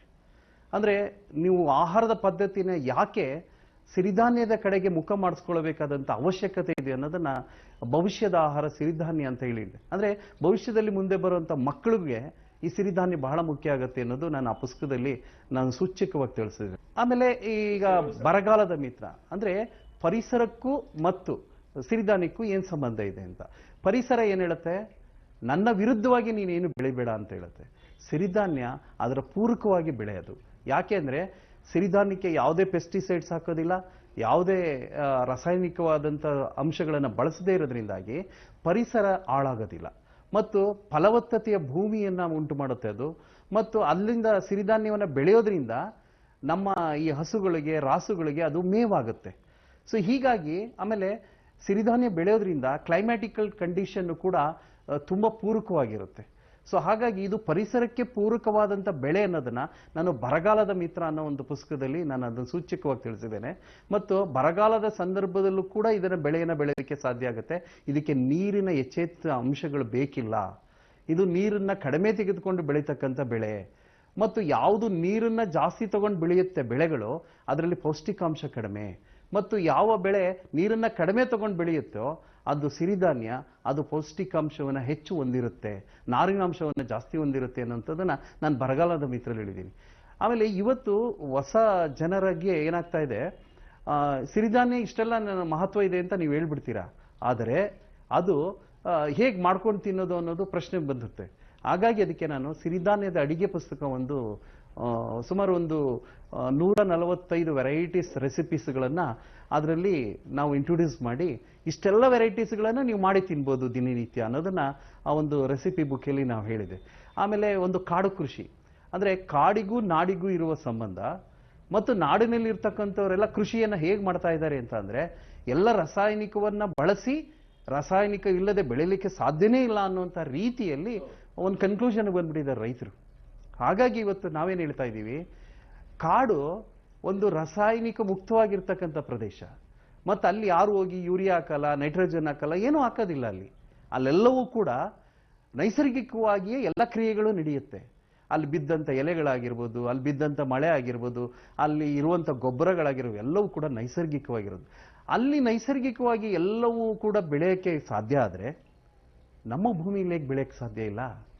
ಇಲ್ಲೂ ಕೂಡ ಅದೇ ರೀತಿ ಬೆಳೆಯೋದಕ್ಕೆ ಸಾಧ್ಯ ಅನ್ನೋದನ್ನು ಕಾಡು ಕೃಷಿ ಅನ್ನುವಂಥ ಒಂದು ಪುಸ್ತಕದಲ್ಲಿ ನಾವು ಅದನ್ನು ಹೇಳೋಕ್ಕೆ ಪ್ರಯತ್ನ ಮಾಡಿದ್ದೀನಿ. ಹಾಗಾಗಿ ಕಾಡು ಕೃಷಿ ಇವತ್ತು ನಮಗೆ ಅನಿವಾರ್ಯವಾಗಿ ನಮ್ಮ ರೈತರಿಗೆ ಅಗತ್ಯತೆ ಇದೆ. ಅವರ ದಿನನಿತ್ಯದ ಜಂಜಾಟದಲ್ಲಿ ಇವತ್ತು ಕೃಷಿಯನ್ನು ಬಿಟ್ಟು ನಗರಕ್ಕೆ ವಲಸೆ ಬರ್ತಾ ಇದ್ದಾರೆ. ಇವತ್ತು ನೈಸರ್ಗಿಕ ಕೃಷಿ ಮತ್ತು ಕಾಡು ಕೃಷಿಯನ್ನು ಅಳವಡಿಸ್ಕೊಂಡ್ರೆ ಅವರು ನಿಜವಾಗ್ಲೂ ಹೇಳ್ತೀನಿ, ತಮ್ಮ ಜೀವನಕ್ಕೆ ಬೇಕಾಗಿರ್ತಕ್ಕಂಥ ಆದಾಯವನ್ನು ಅವರು ತೆಗೆದುಕೊಳ್ಳೋಕ್ಕೆ ಸಾಧ್ಯ ಆಗುತ್ತೆ. ಹಾಗಾಗಿ ಮಲ್ಟಿ ಕ್ರಾಪ್ ಸಿಸ್ಟಮ್ ಮೆಥಡನ್ನು ಅಂದರೆ ವೈವಿಧ್ಯತೆಯಾದಂಥ ಬೆಳೆಗಳನ್ನು ನಮ್ಮ ಈ ಕಾಡು ಕೃಷಿಯಲ್ಲಿ ಬೆಳೆಯೋದಕ್ಕೆ ಸಾಧ್ಯ ಆಗುತ್ತೆ ಅನ್ನೋದನ್ನು ನಾನು ಈ ಒಂದು ಕಾಡು ಕೃಷಿ ಪುಸ್ತಕದಲ್ಲಿ ಹೇಳಿದ್ದೇನೆ. ಸೊ ಹೀಗೆ ನನಗೇನೇನು ಅನುಭವಗಳು ಕೃಷಿಯ ಮತ್ತು ಭೂಮಿಯ ಒಂದು ನಡುವಿನ ಸಂಬಂಧದಿಂದಾಗಿ ನನಗೆ ಅದು ತಿಳುವಳಿಕೆ ಕೊಡ್ತಾ ಇರುತ್ತೆ. ಅದನ್ನೆಲ್ಲ ಲೇಖನದ ಮೂಲಕ, ಬರವಣಿಗೆ ಮೂಲಕ ನಾನು ದಾಖಲಿಸ್ತಾ ನಾನು ಅದನ್ನು ಪುಸ್ತಕ ರೂಪದಲ್ಲಿ ಹೊರತರ್ತಾ ಇದ್ದೀನಿ. ಇದುವರೆಗೂ ನೀವು ಸಿರಿಧಾನ್ಯಗಳ ಬಗ್ಗೆ ತಿಳಿಸಿದ್ರಿ. ಸಿರಿಧಾನ್ಯಗಳಲ್ಲಿರೋ ಒಂದು ಪ್ರಮುಖ ಸಿರಿಧಾನ್ಯಗಳು ಯಾವುವು, ಮತ್ತೆ ಕೆಲವರಲ್ಲಿ ಸಹಜವಾಗಿ ಪ್ರಶ್ನೆಗಳು ಮೂಡ್ತದೆ, ಸಿರಿಧಾನ್ಯಗಳನ್ನ ಯಾಕೆ ಬಳಸಬೇಕು, ಅದ್ರಲ್ಲಿ ಔಷಧಿ ಗುಣಗಳು ಏನೇನು ಇರ್ಬೋದು ಅನ್ನೋದು ತಿಳ್ಕೊಳ್ಳುವಂತ ಕುತೂಹಲ ಇರುತ್ತೆ. ತಾವು ಅದ್ರ ಬಗ್ಗೆ ಏನಾದ್ರು ತಿಳಿಸ್ಬೋದಾ? ಸಿರಿಧಾನ್ಯಗಳಲ್ಲಿ 3 ಥರದಿದೆ. ಒಂದೇನಂದ್ರೆ ಒಂದು ಪಾಸಿಟಿವ್ ಗ್ರೈನ್ಸ್ ಅಂತ, ಅಂದ್ರೆ ಸಕಾರಾತ್ಮಕ ಧಾನ್ಯಗಳಂತ ನಾವು ಹೇಳ್ತೀವಿ. ಈ ಸಕಾರಾತ್ಮಕ ಧಾನ್ಯಗಳನ್ನು ನಾವು ತಿಂದ್ರೆ ಅದರಿಂದ ಯಾವುದೇ ರೀತಿಯಾದಂಥ ಕೆಟ್ಟ ಪರಿಣಾಮಗಳು ನಮ್ಮ ದೇಹದ ಮೇಲೆ ಆಗೋದಿಲ್ಲ ಅನ್ನೋದು. ಸೊ ಅಂಥ ಧಾನ್ಯಗಳಲ್ಲಿ ನವಣೆ, ಸಾಮೆ, ಆರ್ಕ, ಊದಲು, ಕೊರಲು, ಈ 5 ಧಾನ್ಯಗಳು ಸಕಾರಾತ್ಮಕ ಧಾನ್ಯಗಳಂತ ಕರಿತೀವಿ ನಾವು. ಇನ್ನೊಂದು ತಟಸ್ಥ ಧಾನ್ಯಗಳಂತ ಇದೆ, ಅಂದ್ರೆ ಅದರಿಂದ ಏನು ನಮ್ಮ ದೇಹಕ್ಕೆ ಉಪಯೋಗ ಇಲ್ಲ. ಅದು ಯಾವುದು ಅಂತಂದ್ರೆ ಸಜ್ಜೆ, ಜೋಳ, ಮತ್ತೆ ಬರಗು, ಈ ಧಾನ್ಯಗಳು ತಟಸ್ಥ ಧಾನ್ಯಗಳಂತೀವಿ. ಇನ್ನೊಂದು ನಕಾರಾತ್ಮಕ ಧಾನ್ಯಗಳು, ಅಂದ್ರೆ ಅದು ನೆಗೆಟಿವ್ ಗ್ರೈನ್ಸ್ ಅಂತ ನಾವು ಕರಿತೀವಿ. ಅದೇನಂತಂದ್ರೆ ಅದು ಅಕ್ಕಿ ಮತ್ತು ಗೋಧಿ, ಈ 2 ನಮಗೆ ನೆಗೆಟಿವ್ ಗ್ರೈನ್ಸ್ ಅಂತ ನಾವು ಕರಿತೀವಿ. ಈಗ ಡಾಕ್ಟರ್ ಖಾದರ್ ಅವ್ರು ಏನ್ ಹೇಳ್ತಾರೆ ಅಂತಂದ್ರೆ, ಈ ಪಾಸಿಟಿವ್ ಗ್ರೈನ್ಸ್ ಅಲ್ಲಿ ನಮ್ಮ ದೇಹಕ್ಕೆ ಅತ್ಯಂತ ಉಪಯುಕ್ತವಾಗಿರ್ತಕ್ಕಂಥದ್ದು ಏನೇನು ಅಂಶಗಳನ್ನ ಒಳಗೊಂಡಿದೆ ಇದು ಅಂತ. ಸೊ ಅದ್ರ ಬಗ್ಗೆ ಹೋಗೋದಾದ್ರೆ, ಈಗ ನಾನು ಯಾವ್ದಾದ್ರು ಒಂದು ನವಣೆಯನ್ನ ತೆಗೆದುಕೊತೀನಿ. ಇದು ನವಣೆ. ಇದು ನವಣೆ ಅನ್ನೋದು ಇದು ಇಟಲಿಯ ಆಲ್ಸ್ ಪರ್ವತದಲ್ಲಿ ಕಂಡು ಬರುತ್ತೆ ಮೊದಲು. ನಂತರದಲ್ಲಿ ಅದು ಪ್ರಪಂಚದ ಬೇರೆ ಬೇರೆ ಭಾಗದಲ್ಲಿ ಇದು ಬೆಳೆಯುತ್ತಾರೆ. ಇದರ ಗುಣ ಏನು ಅಂತ ಅಂದ್ರೆ, ಈ ನವಣೆಯನ್ನ ಜಾನಪದ ದೃಷ್ಟಿಯಿಂದ ಏನ್ ಹೇಳ್ತಾರೆ ಅಂದ್ರೆ, ನವಣೆ ತಿಂದವರು ಬುದ್ಧಿವಂತರಾಗ್ತಾರೆ ಅಂತ. ಇನ್ನ ನಾವು ಇದಕ್ಕೆ ಬರೋದಾದ್ರೆ ಆರ್ಕ, ಈ ಆರ್ಕ ಇದೆಯಲ್ಲ, ಇದು ನಮ್ಮ ಭಾರತ ದೇಶದ ಹಿಮಾಲಯ ಪರ್ವತದ ಗುಡ್ಡಗಾಡು ಜನರು ಬೆಳೀತಾ ಇದ್ದಿದ್ದು. ಇದು ಕೋಡೋ ಅಂತಹ ಒಂದು ಸಮುದಾಯ ಇದನ್ನ ಬೆಳೆದು ಅವರು ಊಟ ಮಾಡ್ತಾ ಇದ್ರು. ನಂತರದಲ್ಲಿ ಇದು ಜಗತ್ತಿಗೆ ಪರಿಚಯ ಆಗಿದೆ. ಇದು ಈ ಕೋಡೋ ಅನ್ನೋದು ಆ ಕೋಡೋ ಹೆಸರಿನ ಮಿಲೆಟ್ ಆಗೇ ಬಂದಿರೋದ್ರಿಂದಾಗಿ ಇದಕ್ಕೆ ಕೋಡೋ ಮಿಲೆಟ್ ಅಂತ ಹೇಳ್ತಾರೆ. ಆದ್ರೆ ಇದನ್ನ ಕನ್ನಡದಲ್ಲಿ ಆರ್ಕ ಅಂತ ನಾವು ಕರಿತೀವಿ. ಆರ್ಕ ಅಂದ್ರೆ ಸೂರ್ಯ ಅಂತ. ಅಂದ್ರೆ ಇದು ಸೂರ್ಯನ ಹಿಬ್ಬನಿಯನ್ನ ಹೀರ್ಕೊಂಡು ಬೆಳೀತಕ್ಕಂಥ ಒಂದು ಶಕ್ತಿ ಇದೆ ಇದಕ್ಕೆ, ಅಂತ ಒಂದು ಆರ್ಕ ಇದು. ಈ ಆರ್ಕದಲ್ಲಿ ಏನ್ ಶಕ್ತಿ ಇದೆ ಅಂತಂದ್ರೆ, ನಾವು ಇದನ್ನ ಊಟ ಮಾಡಿ ಮಲಗಿದ್ರೆ ಬೆಳಗಿನ ಅಷ್ಟೊತ್ತಿಗೆ ಇಡೀ ನಮ್ಮ ರಕ್ತವನ್ನು ಶುದ್ಧೀಕರಣ ಮಾಡತಕ್ಕಂಥ ಒಂದು ಶಕ್ತಿ ಈ ಒಂದು ಆರ್ಕಾಗಿದೆ. ಮತ್ತೆ ನಾನು ನಿಮ್ಗೆ ಇದನ್ನ ನವಣೆ ತೋರಿಸಿದ್ನಲ್ಲ, ಈ ನವಣೆ ತುಂಬಾ ಒಂದು ವೆರೈಟೀಸ್ ನವಣೆಗಳಿದೆ. ಇದರಲ್ಲಿ ತುಂಬಾ 8 ವೆರೈಟೀಸ್ ನವಣೆ ಬರುತ್ತೆ. ಕೆಂಪು ನವಣೆ, ಹಾಲ್ ನವಣೆ, ಬಿಳಿ ನವಣೆ, ಯೆಲ್ಲೋ ನವಣೆ ಅಂತ ಅಲ್ಲಿ. ಇದು ನೋಡಿ, ಇದು ಫಾಕ್ಸ್ ಟೈಲ್ ಅಂದ ತಕ್ಷಣ, ಫಾಕ್ಸ್ ಟೈಲ್ ಅಂತಂದ್ರೆ ನರಿ ಬಾಲದ ತರನೇ ಇದೆ, ಅದಕ್ಕಾಗಿ ಇದನ್ನ ಫಾಕ್ಸ್ ಟೈಲ್ ಅಂತ ಕರೆದಿರುವಂಥದ್ದು. ಸೊ ಹಾಗೆ ಇದನ್ನ ನಾನೀಗ ಒಂದು ಆರ್ಕ ತೋರಿಸಿದ್ನಲ್ಲ, ಅದ್ರ ಧಾನ್ಯ ಇಲ್ಲಿಲ್ಲ, ಬಟ್ ಆರ್ಕಾನು ಕೂಡ ಇದೇ ರೀತಿ ಬರುತ್ತೆ. ಬಟ್ ಅದ್ರ ಇದು ಕಪ್ಪಾಗಿರುತ್ತೆ, ಅಂದ್ರೆ ಬ್ಲಾಕಿಶ್ ತರ ಇರುತ್ತದು. ಅದ್ರದ್ದು ಕೂಡ ಧಾನ್ಯಗಳು ತುಂಬಾ ಚೆನ್ನಾಗಿ ಕಾಣಿಸುತ್ತೆ ನಮಗೆ. ಸೊ ಇದು ನೆಕ್ಸ್ಟ್ ಇನ್ನ ಬರ್ತಕ್ಕಂಥದ್ದು ಊದಲು. ಈ ಊದಲು ಯಾವುದು ಅಂತಂದ್ರೆ, ಈ ಊದಲು ಜಪಾನೀಸ್ ಮಿಲೆಟ್ ಅಂತ ಕರಿತೀವಿ. ಜಪಾನ್ನಲ್ಲಿ ಇವತ್ತು ನೀವು ಯಾವುದೇ ರೆಸ್ಟೋರೆಂಟ್ಗೆ ಹೋದ್ರೂ ಕೂಡ ಈ ಒಂದು ಊದಲು ಸಿಗುತ್ತೆ. ಆಮೇಲೆ ಇದರ ತತ್ವ ಏನ್ ಹೇಳುತ್ತೆ ಅಂದ್ರೆ, ಯಾರಿಗೆ ಕಾಲ್ ಪೇನ್ ಇರುತ್ತೆ, ಯಾರಿಗೆ ಜಾಯಿಂಟ್ ಪೇನ್ಸ್ ಇರುತ್ತೆ, ಯಾರಿಗೆ ಮೂಳೆ ಸಂಧಿ ವಾತ ಇರುತ್ತೆ, ಅಂಥವ್ರೆಲ್ಲರೂ ಕೂಡ ಬಳಸುವಂಥ ಒಂದು ಅತ್ಯುತ್ತಮವಾದಂಥ ಧಾನ್ಯ. ಆಮೇಲೆ ನಾನು ಸ್ವಲ್ಪ ಬ್ರೈಟ್ನೆಸ್ ಬರಬೇಕು, ನನ್ನ ಚರ್ಮ ಕಾಂತಿಯುಕ್ತ ಆಗಬೇಕು ಅಂತ ಯಾರೆಲ್ಲ ಹೆಣ್ಮಕ್ಳು ಅನ್ಕೋತಾರೆ, ಅಥವಾ ಗಂಡಸರು ಅನ್ಕೋಬಹುದು, ಅಂಥವ್ರೆಲ್ಲರೂ ಕೂಡ ಈ ಸಿರಿಧಾನ್ಯದಲ್ಲಿ ಊದಲುವನ್ನ ತಿನ್ನೋದು ಬಹಳ ಮುಖ್ಯ ಆಗುತ್ತೆ. ಆಮೇಲೆ ಈ ಊದಲು ಇದೆಯಲ್ಲ, ಅದರ ತೆನೆ ಕೂಡ ಅದ್ಭುತವಾಗಿದೆ ನೋಡಿ. ಈ ಊದಲು ತೆನೆ ಇದೆಯಲ್ಲ, ಈ ಊದಲು ತೆನೆ ಎಷ್ಟು ಚೆನ್ನಾಗಿ ಕಾಣುತ್ತೆ, ಆರ್ಟಿಸ್ಟಿಕ್ ಆಗಿದೆ. ಇದು ಗ್ರೀನ್ ಕಲರ್ ಇರುತ್ತೆ, ಅದು ಒಣಗದ ಮೇಲೆ ಈ ಕಲರ್ ಬರುತ್ತೆ. ಬಟ್ ಇದು ತುಂಬಾ ಅದ್ಭುತವಾದಂಥ ಒಂದು ಧಾನ್ಯ. ಇದನ್ನ ಇವತ್ತು ಕೇರಳದ ಆಯುರ್ವೇದಿಕ್ ಸೆಂಟರ್ಸ್ಗಳಲ್ಲೆಲ್ಲ ಈ ಸಂಧಿವಾತ ಇದಕ್ಕೆಲ್ಲನೂ ಕೂಡ ಈ ಅಕ್ಕಿಯನ್ನ ಬಳಸೋದಕ್ಕೆ ಈಗ ಪ್ರಿಸ್ಕ್ರಿಪ್ಷನ್ ಆಗಿ ಕೊಡ್ತಾ ಇದ್ದಾರೆ ಇದನ್ನ. ಇನ್ನ ಸಾಮೆ, ಈ ಸಾಮೆ ಇದು ಕೂಡ ಅಮೆರಿಕದ ಗುಡ್ಡಗಾಡು ಜನರಲ್ಲಿ ಇದೆಯಲ್ಲ, ಇದು ಈ ಅಮೆರಿಕದ ಗುಡ್ಡಗಾಡು ಜನರಲ್ಲಿ ಈ ಒಂದು ಸಾಮೆ ಅಕ್ಕಿಯನ್ನು ಬೆಳೀತಾರೆ. ಇದು ಅತ್ಯಂತ ವಿಶಿಷ್ಟವಾದಂತಹ ಒಂದು ಅಕ್ಕಿ. ಇದು ಈ ಅಕ್ಕಿಯನ್ನ ನಾವು ಹೆಣ್ಣು ಮಕ್ಕಳ ವರದಾನ ಅಕ್ಕಿ ಅಂತ ಕರಿತೀವಿ. ಯಾಕೆ ಅಂತಂದ್ರೆ, ಈಗ ಹೆಣ್ಮಕ್ಳಲ್ಲಿ ಈ ಮುಟ್ಟಿನ ತೊಂದರೆಗಳಿರುತ್ತೆ. ಈ ಮುಟ್ಟಿನ ತೊಂದರೆಗಳು ಯಾರು ಹೆಣ್ಮಕ್ಳಿಗೆ ಇರ್ತದೆ ಅಂಥವ್ರೆಲ್ಲರೂ ಸಾಮೆ ಅಕ್ಕಿನ ಯೂಸ್ ಮಾಡಿ ಅಂತ ಎಲ್ಲರಿಗೂ ಕೂಡ ರೆಕಮೆಂಡ್ ಮಾಡ್ರಿ. ಯಾಕೆಂದ್ರೆ ಅವರ PCOD ಪ್ರಾಬ್ಲಮ್ಸ್ಗಳು ಇರುತ್ತಲ್ಲ, ಇರ್ರೆಗ್ಯುಲರ್ ಪೀರಿಯಡ್ಸು ಅದೆಲ್ಲ ಇರುತ್ತಲ್ಲ, ಅದೆಲ್ಲ ಈ ಅಕ್ಕಿಯನ್ನ ಯಾರು ಹೆಣ್ಮಕ್ಳು ಯೂಸ್ ಮಾಡ್ತಾ ಹೋಗ್ತಾರೆ ಅಂಥವ್ರಿಗೆ ಇದು ಬಹಳ ಮುಖ್ಯವಾಗಿ ಕರೆಕ್ಟ್ ಟೈಮ್ಗೆ ಪೀರಿಯಡ್ಸ್ ಆಗುವಂಥದ್ದು ಆಗುತ್ತೆ ಈ ಅಕ್ಕಿಯಿಂದ. ಇದು ನಂಬರ್ 1.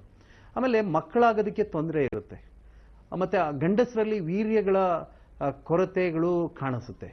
ಅಂಥವ್ರು ಗಂಡಸರು ಈ ಸಾಮೆ ಅಕ್ಕಿಯನ್ನು ತಿಂತ ಹೋದ್ರೆ ಹೆಣ್ಣು ಮಕ್ಕಳಲ್ಲೂ ಮತ್ತು ಗಂಡು ಮಕ್ಕಳಲ್ಲಿ ವೀರ್ಯಾಣುಗಳನ್ನು ಉತ್ಪತ್ತಿ ಮಾಡತಕ್ಕಂಥ ಶಕ್ತಿ ಈ ಒಂದು ಸಾಮೆ ಅಕ್ಕಿಗಿದೆ.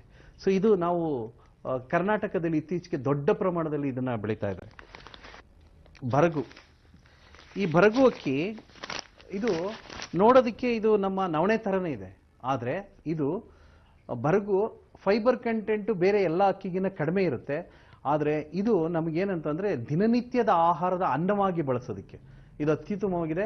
ಮತ್ತು ಇದರಲ್ಲೂ ಕೂಡ ಫೈಬರ್ ಕಂಟೆಂಟು 3.5% ಇದೆ, ಬಟ್ ಬೇರೆ ಎಲ್ಲ ಧಾನ್ಯಗಳಿಗಿಂತ ಇದು ಕಡಿಮೆ ಇದೆ.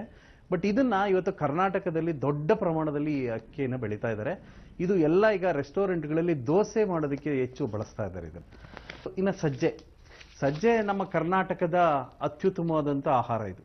ಇವತ್ತು ಕರ್ನಾಟಕದಲ್ಲಿ ಈ ಸಜ್ಜೆಯನ್ನು ದೊಡ್ಡ ಪ್ರಮಾಣದಲ್ಲಿ ಬಳಸ್ತಾ ಇರೋದು ಆಮೇಲೆ ಇದು ಮುಖ್ಯವಾಗಿ ತಮಿಳುನಾಡಿನಲ್ಲಿ ಇದನ್ನು ದೊಡ್ಡ ಪ್ರಮಾಣದಲ್ಲಿ ಬೆಳೀತಾರೆ. ಮತ್ತು ನೀವು ತಮಿಳುನಾಡಿನ ಯಾವುದೇ ಬಸ್ ಸ್ಟ್ಯಾಂಡ್ಗಳಿಗೆ ಹೋದ್ರೂ ಇದನ್ನು ಕಂಬು ಅಂತ ಮಾರ್ತಾರೆ, ಅಂದರೆ ಮಜ್ಜಿಗೆ ರೀತಿಯಲ್ಲಿ. ಅದನ್ನು ಒಂದು ಉಪ್ಪಿನಕಾಯಿ ಕೊಡ್ತಾರೆ, ಆ ಉಪ್ಪಿನಕಾಯಿ ಜೊತೆಗೆ ಒಂದು ಗ್ಲಾಸ್ ಕುಡಿದ್ಬಿಟ್ಟು ಹೋಗೋದು. ಏನಂದರೆ ಅಲ್ಲಿ ಬಿಸಿಲಿನ ತಾಪಮಾನ ಜಾಸ್ತಿ ಇದೆಯಲ್ಲ, ಈ ಸಜ್ಜೆ ಅಷ್ಟು ತಂಪನ್ನು ಕೊಡುತ್ತೆ. ಹಂಗಾಗಿ ಅದು ಕಂಬು ಅಂತ ಹೇಳಿ ನಾವು ಕರೀತಾರೆ ಅಲ್ಲಿ. ಸೊ ಅದನ್ನು ಯೂಸ್ ಮಾಡಿ ಇದನ್ನು ಬೆಳೀತಾರೆ. ಬಟ್ ಕರ್ನಾಟಕದಲ್ಲಿ ಸಜ್ಜೆ ಜೋಳದ ರೊಟ್ಟಿ ಇವೆಲ್ಲ ಫೇಮಸ್ ಆಗಿರೋದ್ರಿಂದ ಇದು ಜನರಿಗೆಲ್ಲ ಹೆಚ್ಚು ಪರಿಚಯ ಇದೆ. ಸೊ ಹೀಗೆ ಈ ರೀತಿಯ ಎಲ್ಲ ಧಾನ್ಯಗಳು ನಮ್ಮ ಕರ್ನಾಟಕದ ಮಟ್ಟಿಗಲ್ಲ, ಇಡೀ ಪ್ರಪಂಚಕ್ಕೆ ಬೇಕಾಗಿರ್ತಕ್ಕಂಥ ಧಾನ್ಯಗಳು. ಭವಿಷ್ಯದಲ್ಲಿ ಇಂಥ ಆಹಾರ ನಮ್ಮ ಎಲ್ಲ ಆರೋಗ್ಯಗಳನ್ನು ಸುಧಾರಣೆ ಮಾಡ್ತಕ್ಕಂಥ ಆಹಾರ ಆಗಿದೆ.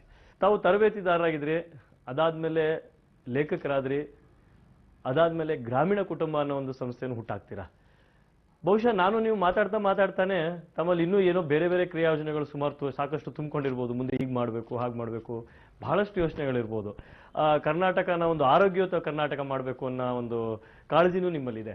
ಸೊ ಇದಕ್ಕೆ ಪೂರಕವಾಗಿ ಏನಾದರೂ ನಿಮ್ಮ ಭವಿಷ್ಯದ ಯೋಜನೆಗಳು ಏನೇನು ಅಂತ ತಿಳಿಸ್ಬೋದಾ?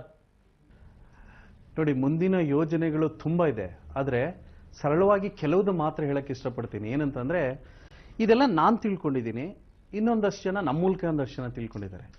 ಆದರೆ ಮುಂದಿನ ಭವಿಷ್ಯದ ಮಕ್ಕಳಿದಾರಲ್ಲ, ಅವರಿಗೆ ತಿಳಿಸ್ಬೇಕಾದ್ದು ಬಹಳ ಮುಖ್ಯ ಇದೆ. ಅದಕ್ಕೆ ನಾವು ಕರ್ನಾಟಕದ ಸರ್ಕಾರಕ್ಕೆ ಒಂದು ಮನವಿಯನ್ನು ಮಾಡ್ತಾ ಇದ್ದೀವಿ. ಏನಂತಂದರೆ, ಒಂದು ಸಿರಿಧಾನ್ಯ ಅಂದರೆ ಏನು, ಅದರ ವೈವಿಧ್ಯತೆಗಳು ಯಾವುದು, ಅದನ್ನು ಊಟ ಮಾಡಿದ್ರೆ ನಮ್ಗೆ ಏನು ಆರೋಗ್ಯ ಲಭಿಸುತ್ತೆ ಅನ್ನೋದಿದೆಯಲ್ಲ, ಅದನ್ನು ಒಂದು ಪಠ್ಯ ಪುಸ್ತಕದಲ್ಲಿ ತರಬೇಕು ಅನ್ನೋದು ನಮ್ಮ ಒಂದು ಕನಸು. ಅದಕ್ಕೆ ನಾವು ಸರ್ಕಾರವನ್ನು ಒತ್ತಾಯಿಸ್ತಾ ಇದ್ದೀವಿ. ಏನಂತ, ಈ ಒಂದು ಸಿರಿಧಾನ್ಯಗಳ ಕುರಿತು ಒಂದು ಪಠ್ಯ ಪುಸ್ತಕದಲ್ಲಿ ಒಂದು ಪಾಠವನ್ನು ಅಳವಡಿಸಿ ಅಂತ. ಇದು ಒಂದು. ಎರಡನೇದು, ಬಾಲವಾಡಿ ಅಂಗನವಾಡಿ ಮಕ್ಕಳುಗಳಿದಾರಲ್ಲ, ಅಲ್ಲಿ ನೀವು ಈಗ ಉಪ್ಪಿಟ್ಟು ಮತ್ತೆ ಇನ್ನೊಂದು ರೈಸು ಮತ್ತೊಂದು ಕೊಡ್ತಾ ಇದ್ದೀರಾ, ಅದರಲ್ಲಿ ಒಂದು ಸಿರಿಧಾನ್ಯವನ್ನು ಕೊಡಿ. ಅದರಿಂದ ಮಕ್ಕಳಿಗೆ ಪೌಷ್ಟಿಕತೆ ಜಾಸ್ತಿ ಆಗುತ್ತೆ, ಫೈಬರ್ ಕಂಟೆಂಟ್ ಸಿಗುತ್ತೆ, ನರ ದೌರ್ಬಲ್ಯ ಇರುವಂಥ ಮಕ್ಕಳಿಗೆ ಇದರಿಂದ ಉಪಯೋಗ ಆಗುತ್ತೆ, ಮತ್ತು ಬುದ್ಧಿಶಕ್ತಿ ಚೆನ್ನಾಗಿ ಬೆಳೆಯುತ್ತೆ. ಸೊ ಅದರಿಂದಾಗಿ ಸಿರಿಧಾನ್ಯಗಳನ್ನು ಮಧ್ಯಾಹ್ನದ ಊಟದಲ್ಲಿ ಒಂದು ಸಿರಿಧಾನ್ಯನ ಒಂದೊಂದು ದಿನಕ್ಕೆ ಒಂದೊಂದನ್ನು ಕೊಡಿ, ಅದನ್ನು ಇಂಟ್ರೊಡ್ಯೂಸ್ ಮಾಡೋದ್ರಿಂದ ಆಗುತ್ತೆ ಅಂತ. ಆಮೇಲೆ ಈಗ ಪಡಿತರ ಚೀಟಿಗಳಿದೆ. ಈ ಪಡಿತರ ಚೀಟಿಗಳಲ್ಲಿ ಬರೀ ಅಕ್ಕಿ ಮಾತ್ರ ವಿತರಣೆ ಮಾಡ್ತಾ ಇದ್ದಾರೆ, ಗೋಧಿ ವಿತರಣೆ ಮಾಡ್ತಾ ಇದ್ದಾರೆ, ಸಕ್ಕರೆ ವಿತರಣೆ ಮಾಡ್ತಾ ಇದ್ದಾರೆ. ನಮ್ಮ ಕೋರಿಕೆ ಏನಂತಂದ್ರೆ, ಆ ಎಲ್ಲ ಪಡಿತರ ಚೀಟಿ ಅಂಗಡಿಗಳಲ್ಲೂ ಕೂಡ ಸಿರಿಧಾನ್ಯಗಳನ್ನು ಇಂಟ್ರೊಡ್ಯೂಸ್ ಮಾಡಿ. ಅವಾಗ ಜನರಿಗೆ ಸಿರಿಧಾನ್ಯ ಎಲ್ಲ ಕಡೆ ಸಿಗುತ್ತೆ, ನಾನು ಅದನ್ನು ಕೊಂಡ್ಕೋಬೇಕು, ಊಟ ಮಾಡಬೇಕು ಅನ್ನೋದು ಅವ್ರಿಗೂ ಬರುತ್ತೆ, ಮತ್ತು ಅದನ್ನು ಕಡಿಮೆ ಬೆಲೆ ಕೊಡಿ ಅನ್ನೋದು ಕೂಡ ನಾವು ಸರ್ಕಾರನ ಒತ್ತಾಯಿಸ್ತಾ ಇರೋದು. ಸೊ ಇದಲ್ಲದೇನೆ ಈಗ ರಿಸರ್ಚ್ ಮಾಡ್ತಾ ಇದ್ದಾರೆ ಕೃಷಿ ವಿಶ್ವವಿದ್ಯಾನಿಲಯಗಳಲ್ಲಿ. ಈ ಕೃಷಿ ವಿಶ್ವವಿದ್ಯಾನಿಲಯಗಳಲ್ಲಿ ಏನು ರಿಸರ್ಚ್ ಮಾಡ್ತಾ ಇದ್ದಾರೆ, ಅವ್ರುಗಳಿಗೆ ಇದನ್ನ ಒಂದು ಟೆಕ್ಸ್ಟ್ ಆಗಿ ಕೊಟ್ಟಿಲ್ಲ. ಅದರಿಂದ ನಾವೇನು ಹೇಳ್ತಾ ಇದ್ದೀವಿ, ಕೃಷಿ ವಿಶ್ವವಿದ್ಯಾನಿಲಯಗಳಲ್ಲಿ ಈ ಒಂದು ರಿಸರ್ಚ್ ಮಾಡಲಿಕ್ಕೆ ಸಿರಿಧಾನ್ಯನ ಚಾಯ್ಸ್ ಮಾಡ್ಕೊಳ್ಳೋಕ್ಕೆ ಒಂದು ರಿಸರ್ಚರ್ಗೆ ಅವಕಾಶ ಇರಬೇಕು. ಅದ್ರ ಮೇಲೆ ನಾವು ಒಂದು ಒತ್ತಾಯವನ್ನು ಸರ್ಕಾರದ ಮುಂದೆ ತರ್ತಾ ಇದ್ದೀವಿ. ಹೀಗೆ ಬೆಂಗಳೂರಿನಲ್ಲಿ ಸಾವಿರಾರು ಹೋಟ್ಲುಗಳಿದೆ. ಈ ಸಾವಿರಾರು ಹೋಟ್ಲುಗಳಿದೆಯಲ್ಲ, ಈ ಹೋಟೆಲ್ಗಳಲ್ಲಿ ಸಿರಿಧಾನ್ಯ ಇವತ್ತು ಸಿಗ್ತಾ ಇಲ್ಲ. ಇದು ಇಡ್ಲಿ ದೋಸೆ ಹೇಗೆ ಸಿಗುತ್ತಲ್ಲ, ಹಾಗೆ ಎಲ್ಲ ಇಡ್ಲಿ ದೋಸೆ ಅಥವಾ ಬಿಸಿಬೇಳೆಬಾತ್ ಮತ್ತೊಂದನ್ನು ಈ ಸಿರಿಧಾನ್ಯದಿಂದ ಮಾಡ್ಬೋದು. ಸೊ ಇದು ತುಂಬ ರುಚಿಕಟ್ಟಾಗಿರುತ್ತೆ, ಆರೋಗ್ಯಕರವಾಗಿರುತ್ತೆ. ಹಾಗಾಗಿ ನಾವು ಸರ್ಕಾರ ಮತ್ತು ಜನಸಾಮಾನ್ಯರನ್ನ ಅಥವಾ ಹೋಟೆಲ್ ಮಾಲೀಕರನ್ನ ಕೇಳೋದೇನಂದ್ರೆ, ನಿಮ್ಮ ಪ್ರತಿನಿತ್ಯ ಏನು ಆಹಾರವನ್ನ ತಯಾರು ಮಾಡ್ತಿರಲ್ಲ ಅದೇ ತರ ಸಿರಿಧಾನ್ಯದ ಆಹಾರಗಳನ್ನ ಕೊಡಿ. ಅವಾಗ ಜನರಿಗೆ ಅದು ಹೆಚ್ಚು ಆರೋಗ್ಯವನ್ನ ಉಂಟು ಮಾಡೋದಕ್ಕೆ ಸಾಧ್ಯ ಆಗುತ್ತೆ. ಕುವೆಂಪು ಒಂದು ಮಾತು ಹೇಳ್ತಾರೆ, ಏನಂತಂದ್ರೆ ನೀರೆಲ್ಲವೂ ತೀರ್ಥ ಅಂತ. ಈ ನೀರೆಲ್ಲವೂ ತೀರ್ಥ, ಅದರಿಂದ ಸಿರಿಧಾನ್ಯವು ಕೂಡ ಎಲ್ಲರಿಗೂ ಪ್ರಸಾದ ಆಗಿ ಸಿಗ್ಲಿ. ಆಗ ನಮ್ಮ ಕರ್ನಾಟಕದ ಭವಿಷ್ಯ ಮತ್ತು ಕರ್ನಾಟಕದ ಈ ರೋಗಮುಕ್ತವಾದಂತಹ ರಾಜ್ಯವನ್ನಾಗಿ ಆರೋಗ್ಯವನ್ನ ಪಡ್ಕೊಳ್ಳುವಂಥ ಪ್ರತಿಯೊಬ್ಬ ನಾಗರಿಕರು ನಮ್ಮ ಕರ್ನಾಟಕದಲ್ಲಿ ಚೆನ್ನಾಗಿ ಬದುಕಿ ಬಾಳಬೇಕು ಅನ್ನೋದಕ್ಕೆ ಸಿರಿಧಾನ್ಯ ಒಂದು ವರದಾನ ಆಗಲಿ ಅಂತ ಹೇಳಿ ನಾನು ಈ ಮೂಲಕ ನಾನು ಕೋರ್ಕೋತೀನಿ. ಸಿರಿವಂತಿಕೆಗೆ ಹೊಸ ಅರ್ಥನೇ ಕಲ್ಪಿಸ್ಕೊಟ್ಟು ಅದನ್ನ ನಮಗೆ ತಿಳಿಸ್ಕೊಟ್ರಿ. ಅದಾದ ನಂತರ ಸಾಕಷ್ಟು ಯೋಜನೆಗಳು, ಕರ್ನಾಟಕವನ್ನ ಒಂದು ಆರೋಗ್ಯಯುತ ಕರ್ನಾಟಕ ಮಾಡಬೇಕು ಅನ್ನೋ ಒಂದು ಸಾಕಷ್ಟು ಯೋಚನೆಗಳನ್ನ ನೀವು ತಲೆಯಲ್ಲಿ ತುಂಬಿಕೊಂಡು ಅದನ್ನು ಸಾಕಾರ ಮಾಡಬೇಕು ಅನ್ನೋ ಒಂದು ನಿಟ್ಟಿನಲ್ಲಿ ಪ್ರಯತ್ನ ಪಡ್ತಾ ಇದ್ದೀರಾ. ನಿಮ್ಮೆಲ್ಲಾ ಪ್ರಯತ್ನಗಳಿಗೂ ನಮ್ಮ ದೂರದರ್ಶನ ತಂಡದಿಂದ ನಾವು ಶುಭ ಹಾರೈಸ್ತೀವಿ. ಈ ಕಾರ್ಯಕ್ರಮಕ್ಕೆ ಬಂದು ನಮಗಿಷ್ಟೆಲ್ಲ ತಿಳುವಳಿಕೆ ತಿಳಿಸ್ಕೊಟ್ಟಿದ್ದಕ್ಕೆ thank you very much. Thank you ದೂರದರ್ಶನಕ್ಕೆ ಹಾಗೂ ರಾಕೇಶ್ ನಿಮಗೆ. Thank you very much. Thank you.